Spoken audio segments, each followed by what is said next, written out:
संभाजीनगरमध्ये विधानसभेचे विस्तारक यांचा एक वर्ग आहे। महाविकास आघाडीने खोटारडा प्रचार करून जनतेला कन्फ्यूज करून महाराष्ट्राचं जे मत त्या ठिकाणी मिळवलं, त्यामुळे खोटारडेपणामुळे आम्ही काही जे कन्व्हिन्स करायला पाहिजे, खोटेपणा जो केला त्याच्यावर काही आम्ही त्या काळामध्ये ज्या पद्धतीने आम्ही कन्व्हिन्स करू शकलो नाही। कन्फ्यूज झालेल्या जनतेला कन्व्हिन्स केल्याशिवाय, मतदारांना कन्व्हिन्स केल्याशिवाय आणि याचा खोटारडेपणा उघड पाडल्याशिवाय आम्ही राहणार नाही आहे। त्याकरता ही बैठक आहे। महाविकास आघाडीने मतदारांना सांगितलं की मोदीजी आले तर संविधान बदलतील। आदिवासीला सांगितलं की आपला आदिवासीचा हक्क काढून टाकतील, आपलं आरक्षण काढून टाकतील। आणि महिलांना, आमच्या बहिणींना सांगितलं की आम्ही 8,500 रुपये महिन्याचे खटाखट देऊ, आमचा खासदार निवडून द्या, 30 तारखेला पैसे घेऊन जा। आता आमच्या त्या बहिणी वाट बघतात आहे, रक्षाबंधन आलाय, पण त्यांचे खटाखट काही पोहोचत नाहीये। खोटारडेपणा केला। जातीमध्ये तेढ निर्माण करण्याचं, जातीमध्ये तेढ निर्माण करण्याचं काम महाविकास आघाडीने केलं आणि करत आहे। समाजामध्ये भांडणं लावणे, जनतेला कन्फ्यूज करणे असं महाविकास आघाडीचं षडयंत्र आहे।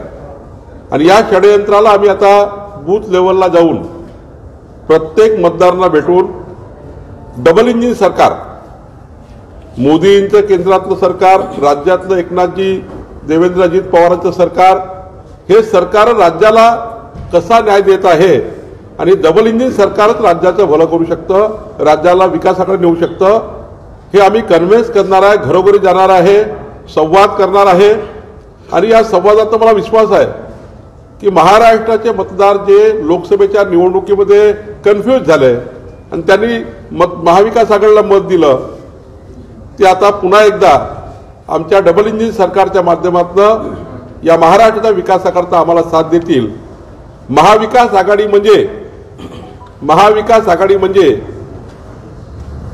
योजना थांबवणारी आघाडी आहे।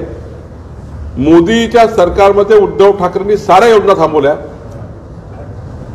आणि महायुती म्हणजे डबल इंजिन सरकारच्या माध्यमातून योजना पुढे नेणे आहे। मला वाटतं या महाराष्ट्राच्या जनतेला पुन्हा एकदा डबल इंजिन सरकारच त्या ठिकाणी पाहिजे आहे, याकरता आम्ही काम करतोय।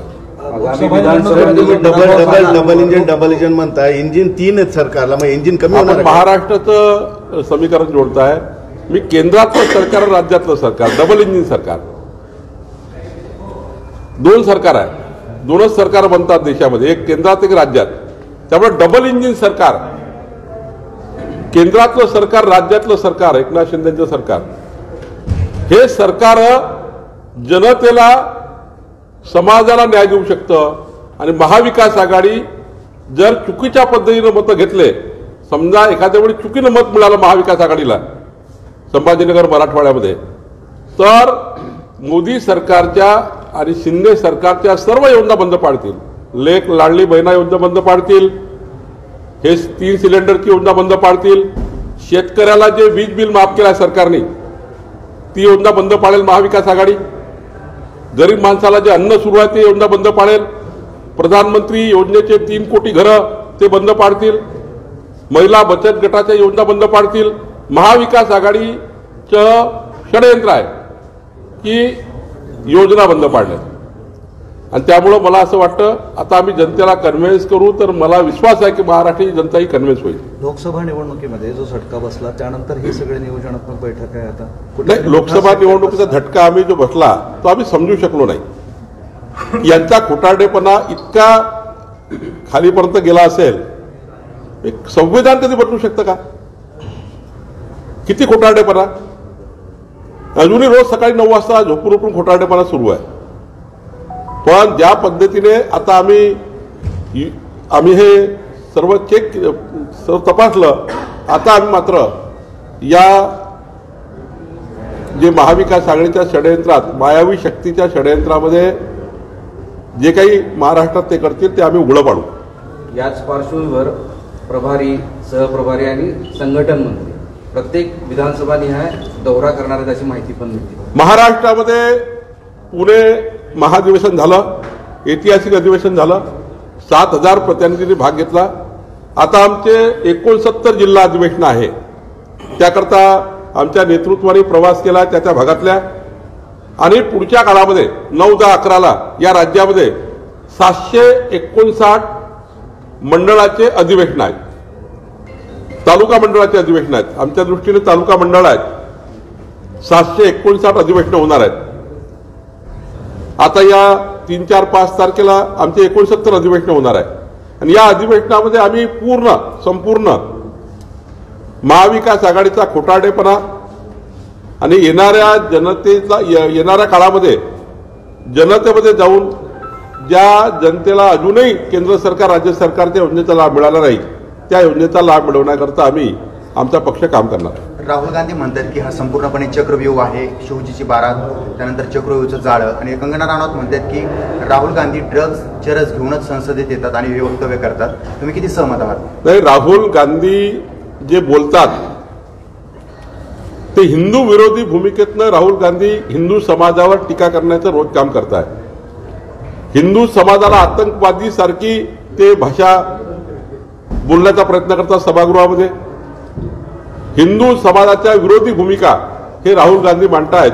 आणि त्यामुळे सहज वाटतं कुणालाही, माझ्यासारख्या तुमच्यासारख्या कार्यकर्त्याला वाटेल की हिंदू समाजाला देशद्रोही म्हणणे, हिंदू समाजावर आगपाखळ करणे, हिंदू समाजाच्या वैचारिक भूमीवर आगपाखळ करणे हे राहुल गांधी सभागृहात करतात, व्यक्तिगतही करतात आणि बाहेरही करतात. प्रचंड हिंदू द्वेष हा राहुल गांधीच्या वक्तव्यात, चालण्यात, बोलण्यात आहे. आणि त्यामुळं साहजिक कुणाला वाटतं हे नशा घेऊन तर नाही आले, त्यामुळं हे बोलले असते. अजित पवार, राज ठाकरे यांच्यातील जो संघर्ष आहे तो कार्यकर्त्यांच्या माध्यमातून पाहायला मिळाला. अमोल मिटकरींची गाडी फोडली, मात्र ज्यांनी गाडी फोडली होती त्याचा मृत्यू झाला. यामध्ये कार्यकर्त्यांचं मरण येतं, नेते कुठेतरी वेगळे राहतात आणि अशा लोकांना कारवाई व्हावी किंवा न्याय मिळावा अशी मागणी ती कार्यकर्त्याचे आईवडील करतायत. कार्यकर्त्याच्या आईवडिला न्याय, आईवडिलाची भावना ही योग्यच आहे. सरकारने तातडीनं अशा घटनांची चौकशी केली पाहिजे, दोषींना तातडीनं शासन केलं पाहिजे. राजकीय सर्वच व्यक्तींनी माझ्यासहित हे पाळलं पाहिजे की आपल्या कुठल्याही एखाद्या काम करण्याच्या भूमिकेवरनं कुठल्याही पदाधिकाऱ्याच्या किंवा कुठल्याही कार्यकर्त्याच्या जीवावर जाऊ नये किंवा त्याच्या परिवारावर जाऊ नये. मला त्या घटनेबद्दलची माहिती नाही काय आहे पूर्ण, पण मी स्वतः आपण सर्वांनी संवेदनशील राहिलं पाहिजे आणि संवेदनशील मनाने काम केलं पाहिजे. राजकारणामध्ये सत्ता येतं, सत्ता जाईल, पण राजकारणाची संवेदनशीलता मात्र कायम राहिली पाहिजे. मातोश्री बाहेर जे काही आंदोलन झालं ते आंदोलन भाजप पुरस्कृत आहे असं बोललं जाते, असा उबाठा गटानं आरोप केलाय. खोटारडेपणा आहे. उद्धव ठाकरेच्या नाकर्तेपणामुळं मराठा आरक्षण हे मराठा समाजातून गेलं, याचा मी साक्षी आहे. सुप्रीम कोर्टामध्ये अंतिम सुनावणीच्या वेळी उद्धव ठाकरे मुख्यमंत्री असताना योग्य पद्धतीने मराठा समाजाची भूमिका मांडली असती, मराठी समाजाचा आर्थिक आणि सामाजिक जो रिपोर्ट होता तो मांडला असता, तर 100% मराठा आरक्षण टिकलं असतं. देवेंद्र फडणवीसजींनी सभागृहामध्ये, हायकोर्टमध्ये, सुप्रीम कोर्टमध्ये टिकवलं आणि उद्धव ठाकरेच्या नाकर्तेपणामुळे गेलं. मराठा समाजाचे प्रतिनिधी जातात, 3-3, 4-4 तास भेटत नाही आणि भेटल्यावरही त्यांची स्पष्ट भूमिका नाही आहे. आम्ही त्यांना आव्हान केलं आहे, उद्धव ठाकरे, शरद पवारजी आणि नाना पटोले, त्या पूर्ण महाविकास आघाडीच्या टीमला, त्या खोटारड्या टीमला आणि खास करून काँग्रेसने आजच जाहीर केलं पाहिजे किंवा त्याने ठराव पास केला पाहिजे की त्यांना मराठा समाजाचं आरक्षण वेगळं पाहिजे. त्याची भूमिका काय, म्हणजे काँग्रेसनी आपला तातडीनं एक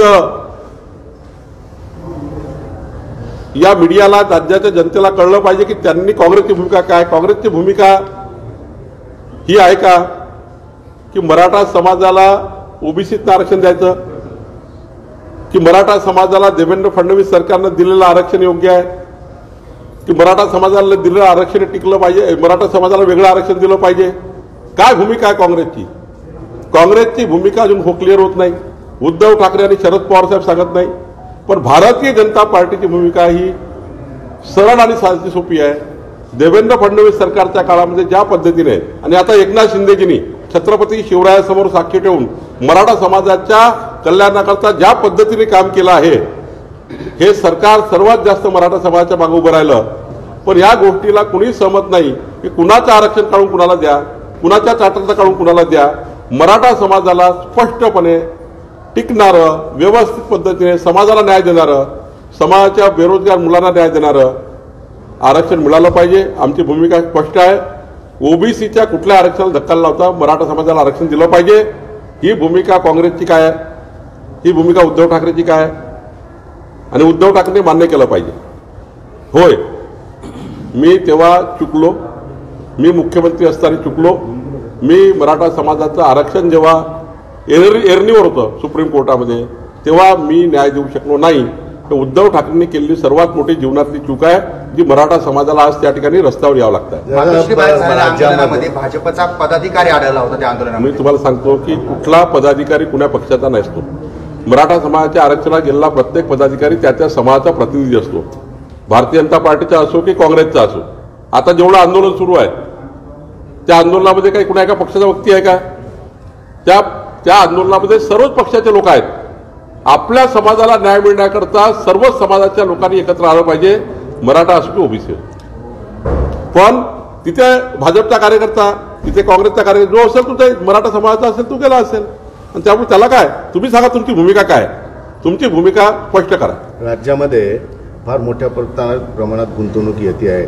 नागपूर झालं, संभाजीनगर, आत्ताच नेमकं 1 मिनिटं आधी जाहीर झालं की जवळपास 20,000 कोटीची गुंतवणूक टोयोटो छत्रपती संभाजीनगरमध्ये करते. ही चांगली गोष्ट आहे, राज्यासाठी आनंदाची बाब. पण हे प्रोजेक्ट खरंच येणार का इतर राज्य जाणार? अहो, हे पुन्हा तुम्हीच आता तयारी करता इथून येणार की नाही येणार. आता तुम्हीच जर असे बोलायला लागले तर किती विश्वासार्हता राज्याची नाही. पण मी त्याच्यासाठी राज्यामध्ये आनंदाचं वातावरण झाला.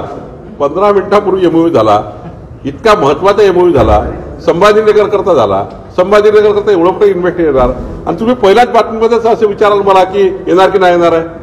मला वाटतं कृपा करून इलेक्ट्रॉनिक मीडिया आणि मीडियाला माझी विनंती आहे, इन्व्हेस्टमेंट येण्याकरता जे काही पाठबळ त्या इन्व्हेस्टरच्या मागे उभं करायला पाहिजे ते केलं पाहिजे. आरक्षणाच्या संदर्भातला एक प्रश्न आहे. आता ते मनोज जरांगे असं म्हणाले की आता 288 मतदारसंघात निवडणूक लढवणार नाही. मला काय वाटतं, या राज्यामध्ये लोकशाहीमध्ये, संविधानामध्ये प्रत्येकाला आपापला हक्क, आपापली निवडणूक, आपलं व्यक्ती स्वातंत्र्य, आपली निवडणूक लढवण्याचा अधिकार आहे.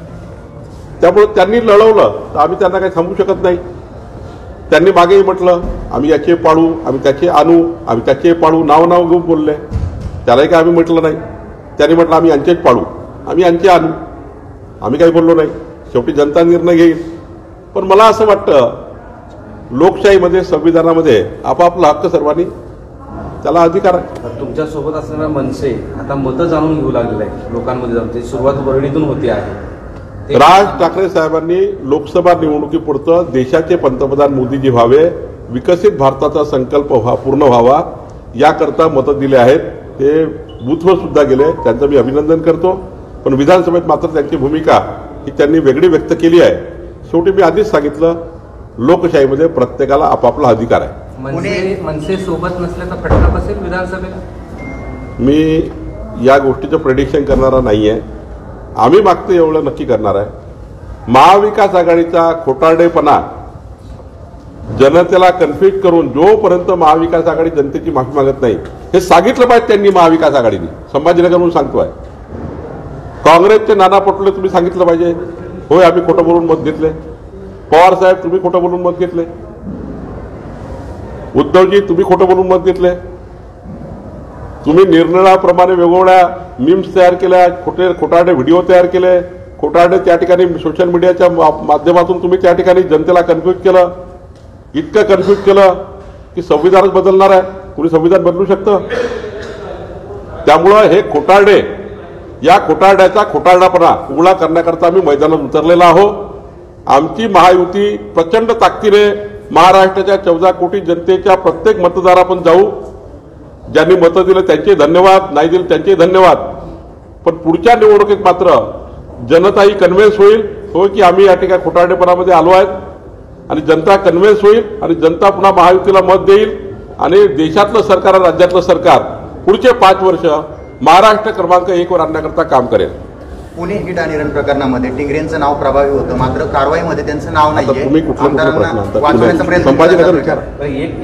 एक प्रश्न असा आहे की ते जरांगे पाडू निवडू असं ते म्हणतायत ना, त्याच्यावर जोरदार चर्चा सुरू आहे. ते जर 288 मतदारसंघ लढले तर त्याचा बेनिफिट हा भाजपला होतो असा एक चर्चा सुरू आहे. त्यालाच अनुषंगानं प्रकाश आंबेडकर 2 दिवसापूर्वी म्हणाले होते की फडणवीस आणि जरांगेचं आतून नकली भांडण आहे त्यांचं असं. आतून देवेंद्र फडणवीसजींना प्रकाश आंबेडकरजी चांगले ओळखतात, व्यक्तिगत ओळखतात, राजकारणात ओळखतात. प्रकाश आंबेडकरजींना त्यांची यात्रा पूर्ण करण्याकरता काही बोलावे लागेल, त्यामुळे ते बोलतात. आणि देवेंद्रजी बोलायला सोपे आहेत त्यांना सर्वांना. आता राज्याचा यशस्वी मुख्यमंत्री म्हणून मागच्या 5 वर्षात ज्या व्यक्तिमत्वाने आपल्या जीवनातला संपूर्ण काळ 4 तास सोडले तर संपूर्ण जीवन देवेंद्रजींनी या महाराष्ट्राकरता समर्पित केलं. अशा व्यक्तिमत्वावर सोपा टीका करणे म्हणून करतात ते. काही मग सामाजिक विषय आणतात, काही कुठले विषय आणतात. जरांगे यांनी लढावं की नाही लढावं त्यांचा निर्णय आहे. आम्हाला फायदा नुकसान आम्ही विचार करत नाही आणि फायदा नुकसानाचा विषय हा काही होऊ शकत नाही. मराठा आरक्षण हे काही राजकारणाचा फायदा नुकसानाचा विषय नाही आहे. मराठा समाजाला न्याय मिळवून देण्याकरता जे जे सामाजिक भूमिकेत काम करतील त्यांचं आमचं स्वागत आहे त्यांचं. पण एवढंच म्हणणं आहे की मराठा समाजाला किंवा ओबीसी समाजाला जास्तीत जास्त काय मिळेल सरकारकडनं याच्यासाठी प्रयत्न करावा. ओबीसीचं काढून मराठा समाज, मराठाचं काढून ओबीसी समाज हा या राज्याला कुणाला मान्य नाही. जास्तीत जास्त मिळवावं, जास्तीत जास्त मराठा समाजाला मिळवावं, जास्तीत जास्त ओबीसीलाही मिळावं, सर्वांचे टाटे चांगले राहावे या गोष्टीसाठी काम केलं पाहिजे. एक राज्यात चर्चा सुरू आहे की देवेंद्र फडणवीस दिल्लीला जाणार, मंत्रिपद मिळवणार किंवा ते राष्ट्रीय राज्याच्या चर्चा सुरू आहे. केंद्राच्या राजकारणात मलाही वाटत असेल देवेंद्र फडणवीसजी राज्याचे एकमेव नेते म्हणून अत्यंत उत्कृष्टपणे काम करत आहेत. राज्यामध्ये देवेंद्र यांची प्रचंड मोठी गरज आहे. राज्याच्या विकासाकरता, संभाजीनगरच्या विकासाकरता देवेंद्र यांच्या विजनची गरज आहे. त्यामुळे देवेंद्रजी महाराष्ट्रात राहावे ही भारतीय जनता पार्टीच्या 35 लाख कार्यकर्त्यांची इच्छा आहे. त्यांनी राष्ट्रीय अध्यक्ष